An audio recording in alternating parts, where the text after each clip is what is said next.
It's it's not too bad. Honestly, what do you get when you combine Overlord with your standard Magic Academy show with a little sprinkle of ecchi in there? Because obviously this is wrote by the person that did Blade Dance of the Elementor, so you're gonna have some little ecchi in there, and yes, Magic Academy stuff. You pretty much get the Demon Sword Master of Excalibur Academy. A series that, honestly, coming into the show, I set my expectations to 0. Unlike another Academy show, the PV was, again, pretty much looked like Overlord, but again, with Magic Academy stuff kind of sprinkling in there. And honestly, after watching the first 3 episodes, it's not too bad. Now, I still have a lot of hesitation for this show, and that's mainly the idea that it's a light novel, we're only getting 12 episodes, and it's opening very, very, very slowly. And that's a good thing, but also a bad thing when you think about the fact that this is probably not going to get another season. But yes, my thoughts on the first 3 episodes. Let's first talk about what is the Demon Sword Master of Excalibur Academy. I hate the title, is what it is. Pretty much opens up with this Demon King, and he's one Demon King amongst many other Demon Kings. And the heroes, there's like 4 heroes, and they're going around and they're destroying all of them. Like, humanity has had enough, and they're destroying everybody. Well, they come to where Leonis is, which he is one of these Demon Kings, and they're about to defeat him. And he's getting pretty mad because there's some dude out there that he knows, some sage that is working with them. He's about to go out there and show his strength, but then he's told, no, look, don't forget, you made a promise. You need to flee here. You need to survive. You need to, go back, recoup, and come back. So he's like, okay, I made a promise. That's right. So he goes off and he does this reincarnation ritual. So we already got reincarnate aspect thrown in here as well. But yes, jump forward. What they keep kind of assuming is about 1,000 years later, and he's entombed within this crystal, and this girl is going through this ruins that he's in to kind of search it out. They're a part of this Excalibur Academy, which they can go out and do these little investigations and stuff like that. And she's in these ruins looking for whatever she can find that has anything to do with these voids that apparently has appeared 64 years ago to attack humanity. And she stumbles across this crystal that he's inside, and she's like, oh crap, there's a kid in here. I need to save him. And she starts blasting this thing. Eventually he's like, what are you doing? And he goes to blast out of it to go kill her because she's being annoying. And then through conversing with her, he decides that he's going to go ahead and hang out with her and try to figure out what's going on, because he's been reincarnated. It's kind of failed because he's now in the body that he once was in. We kind of find out that, yes, Leonis used to be a human, and then at some point, he was saved by this lady, Riselya, and then that's the point in which he became a Demon Lord, it seems. Well, now that he's in his old human body, he's much more frail, he decides that he's going to go ahead and tag along with his human, try to figure out what's going on in the world before he does anything. And then they get attacked by these voids, which again appeared 64 years ago, and they're fighting them and fleeing, and then eventually one of them hits Riselya as she's trying to protect Leonis. Now, Leonis didn't need protecting. He's like, oh, I'll just blast these things, but then she pushes him away and gets, mortally injured. He ends up blasting the voids away, and then he goes to her side and decides to spare her life. Now, he casts this spell that, while he's doing it, and it restores her, he claims that you're probably going to hate me for this, but this is all I can really do. I'm going to repay you for being foolish enough, but still willing to protect my life. Well, she wakens back up, and he's like, oh yeah, I just kind of healed you, it's fine. And she's like, oh, so you have a holy sword. See, in this timeline, magic is pretty much gone. Nobody knows about it. Instead, mankind has developed this technique known as holy sword, which they can awaken to having this ability to pretty much summon a weapon. And each one of these weapons are sort of a manifestation of one's personality. And Riselya is a bloodline of people that use blades, and they're really, really powerful. So there's a lot of expectations upon her to summon hers, but she hasn't yet. Instead, she's kind of constantly being protected by her maid, Regina, who has this massive cannon. Well, they end up fleeing and they go back to their hometown, which is this floating fortress. It's the 7th garden that protects the people from the voids. Leonis is brought in. He has to go through this whole checkpoint, which ends up getting him citizenship. And he's immediately brought into the Excalibur Academy because pretty much everybody in this place, once they awaken to having this holy sword ability, they're pretty much obligated to join the Excalibur Academy so they can use their ability to essentially fight the voids. Apparently within the academy, each of the students can actually have platoons, and so Riselya pretty much invites him to join her platoon, comes back to his dorm, and then as he's kind of getting cleaned up, she ends up showing up behind him in the bath, obviously because you have to do that, and she ends up passing out. And that's when Leonis pretty much reveals to her, yeah, I didn't heal you. I don't have the ability to heal. I'm a reincarnate. My power is magic. It's apparently a lost art. Yeah, I used a spell from those arts, which is essentially an undeath spell. So I made you one of my minions So, yeah, Riselya is dead. You're just an undead version of her. And oh yeah, by the way, it was a highly successful cast of the spell. You're actually a vampire queen. And that's when she kind of admits the fact that, yes, 9 years ago, her hometown was destroyed by the voids, and she's constantly been trying to awaken her sword because she's from this great bloodline. Oh yeah, can I still use Holy Sword? And he's like, I don't know. I like, hey, by the way, you're dead. Can I still use my ability? I don't know. You're gonna be stronger though. Anyways, yeah, he's brought into their platoon. He ends up getting kind of invited to the school, looks around the place, eventually runs in some dirtbag that's a rival to Riselya, who his holy sword is the ability to essentially control people. So he's got like this harem following around, but they're all just girls that he's made under his control. This guy shows up during Leonis's kind of introduction into the school itself, his entrance exam, and they have a duel. He beats them. Riselya finally awakens her holy sword, and then everybody's happy. Sprinkled throughout it, Leonis's minions, who kind of came with him during the reincarnation, they're kind of looking into the area, trying to figure out what the humans are doing, what's the status of the world itself. They find out that this big floating island they're on is actually being controlled and powered by this massive mana crystal. They also note that all the places where 1,000 years ago, during this massive war with the demons and the humans, every area that has a large battle that happened in the past are areas that these voids are actually concentrated at. So it's almost as if there's a correlation between the two timelines. We end up meeting a lot of the characters, including like Regina, who is her maid. She's pretty much somebody that's been with her since childhood. 9 years ago, she was with her during this time where this stampede of voids came through and wiped out a bunch of different villages. Riselya told her at that time that everything was going to be fine, and so there's like an emphasis on the idea that she never wants to tell a lie again. If she's going to protect somebody, she's going to do it. We meet Sakuya, who is somebody that is able to use a sword really well. She's apparently likes to gamble a lot. Elfina has these kind of orbs that flows around for her holy sword,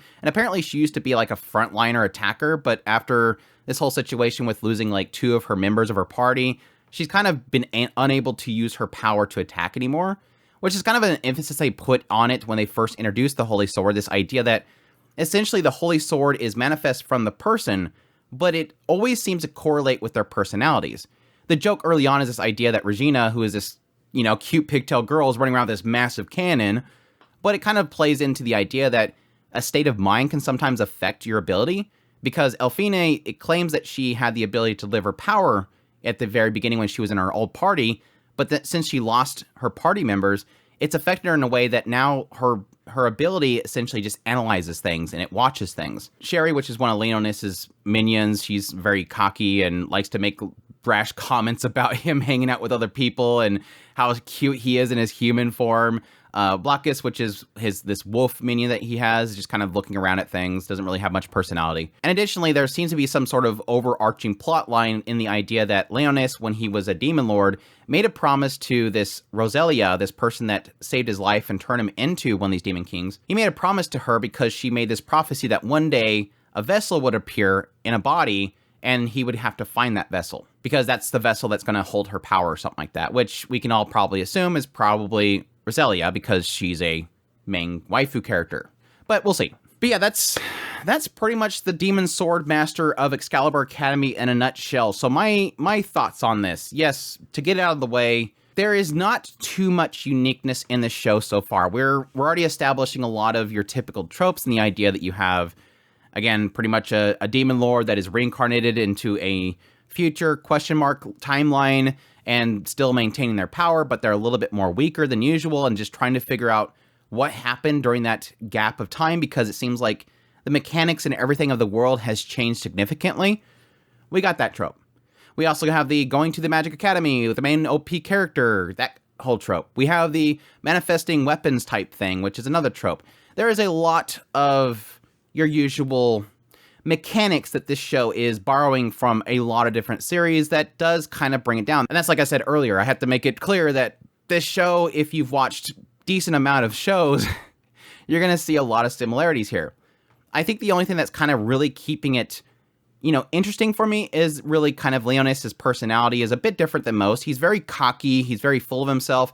There is a fun aspect in the idea that despite the fact of him being a very cold person, he's slowly getting those interests of a human body once again hitting him. Yes, being around a bunch of cute girls, suddenly he's going, why am I being drawn to these things? He's having, male drive that's suddenly hitting him again, which apparently he didn't have when he was in a demon lord's body and the skeleton guy. It kind of borrows a little bit from this creator's previous work in the idea of having sort of a pack thing created very early on, which if I remember correctly, the Blade Dance, it had this concept that the guy was going to this academy, and on the way there, he ends up running this girl that was summoning an element, and he ends up getting the pact, and then thus she makes him make a pact with her. And it's similar in the idea that with this one, you technically have him essentially making Riselya his minion. And I'm curious if that's going to be something that he's going to carry over to the other characters, like make each one of them part of his minions as he kind of rebuilds his legion.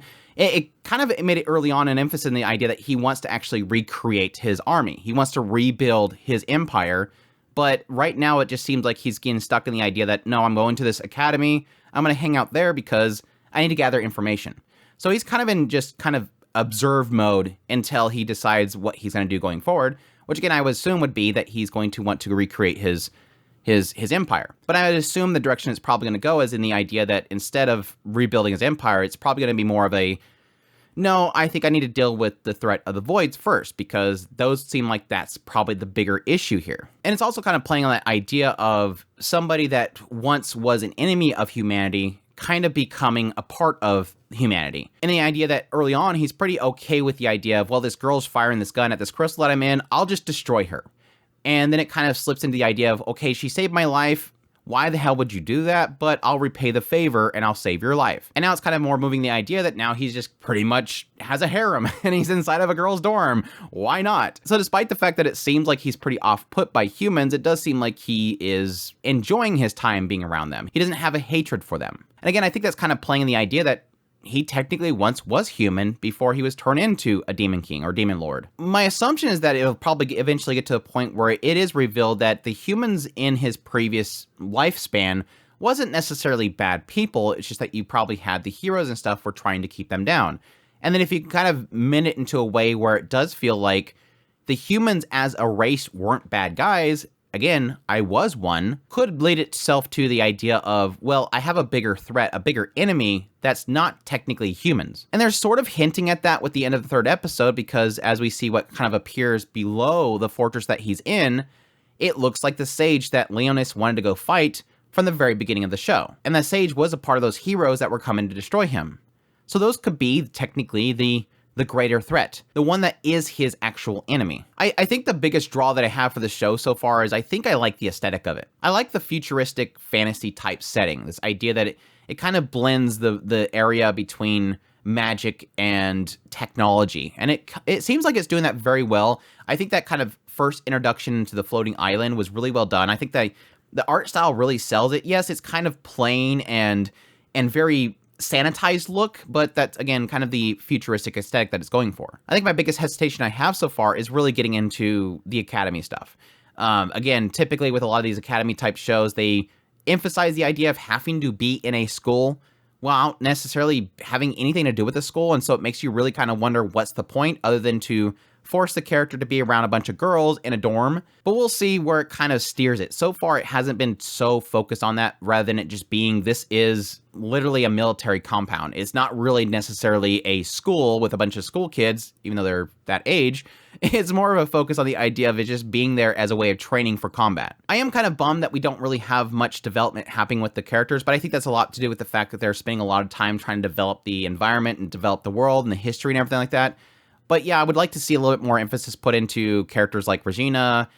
Elfine kind of got a little bit of development with her, but they did spend a lot of time kind of introducing a lot of characters without really kind of trying to figure out what their point is. It does seem like a lot of them have the same origin story, which is Voids killed and destroyed my entire family, or Voids killed my party members, but hopefully we'll get a little bit more for the characters going forward. But honestly, I don't really have too much expectations, because it does have a little bit of hint of being just kind of waifu slash ecchi type show, which so far the ecchi's okay. It's a lot of kind of peak rather than kind of show, which I do kind of appreciate that more than just full-blown stuff and most likely censored. But despite not having like a lot of development for the characters so far, I think the personalities and stuff are working pretty well. I especially like Sherry.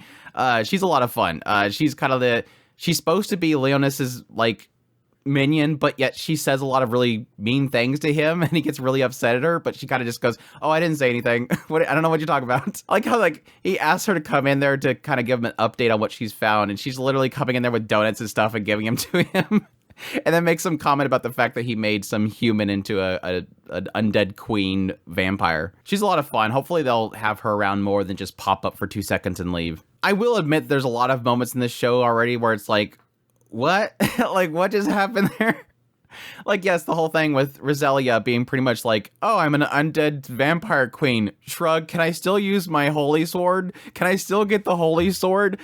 It's just like, that's what you're saying? That's what bugs you? We're not going to have like an internal conflict with the idea that I literally died and do I want to be alive? It just kind of feels weird. And the whole situation with Museli, apparently this guy his holy sword is to control other people.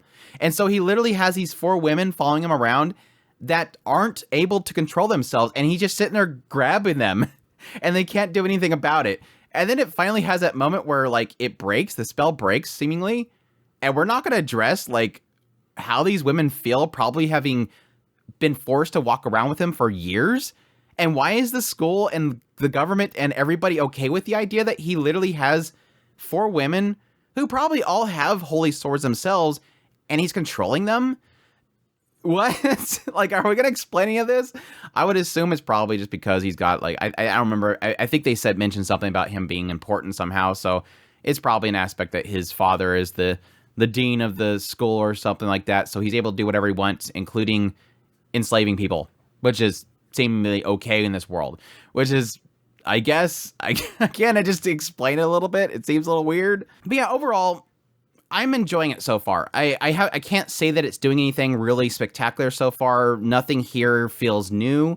I think it's just doing a good job of presenting it in a way that's entertaining enough. And I do like the aesthetic and the setting of it so far. The world building has been doing really good so far. They're not focusing too much on just focusing on cute waifus. For the first 3 episodes, they're actually doing a good job of kind of building the world. Whether it goes anywhere, whether Leonis will ever have a challenge because he's an OP main character, that's all yet to be seen, but it's doing good so far. I can't say it's something I would tell people to go out of their way to watch quite yet, but it's something that at least has enough that I'll probably continue watching it. But again, it goes down to that whole aspect of, with 70 plus shows this season, it's more difficult to care for a show that's not doing too much new. But yeah, with all that said, that's my thoughts on the Demon Sword Master of Excalibur Academy. I hope you guys enjoyed this video. As always, if you did, make sure that like button down below, comment. Let me know what you think of the series so far, if you're going to be checking it out. And is Regina best girl? Additionally, if you're new to the channel, make sure that subscribe button so you get all my content. I do news reviews, first impressions, top lists. If it's anime, it's pretty much here. Additionally, if you like this content and you want to support more, I have a Patreon link, tips link, super thanks, membership button down below. Greatly appreciate everybody it does, and y'all take care.